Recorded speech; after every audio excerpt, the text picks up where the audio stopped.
আজকে সকালবেলা হাঁটতে বের হলাম, দেখি একটা কুকুর হাঁপাইতেছে।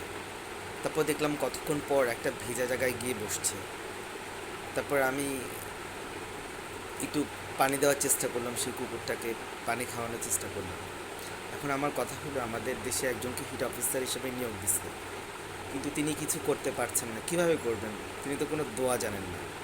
যারা দোয়া জানে, মানে আমাদের প্রত্যেকটা জেলায় এক একজন করে মৌলবীকে হিট অফিসার হিসেবে নিয়োগ দেওয়া উচিত, কারণ তারা তো দোয়া জানে। কত রকমের দোয়া, বাথরুমে যাওয়ার দোয়া, বাথরুম থেকে বের হওয়ার দোয়া, ঘুমাইতে যাওয়ার দোয়া, ঘুম থেকে উঠার দোয়া, ইঞ্জিন ছাড়া গাড়িতে উঠার দোয়া, ইঞ্জিনওয়ালা গাড়িতে উঠার দোয়া, তারপরে আরও কত কত দোয়া জানে। বলতেছি যে প্রত্যেকটা জেলাতে একজন একজন করে মৌলবীকে হিট অফিসার হিসাবে নিয়োগ দেওয়া উচিত। তারা দোয়া করবে, গরমের তীব্রতা কমে যাবে। তারা দোয়া করবে, রোদের তীব্রতা কমে যাবে। তারা দোয়া করবে, ঝমঝম করে বৃষ্টি পড়বে।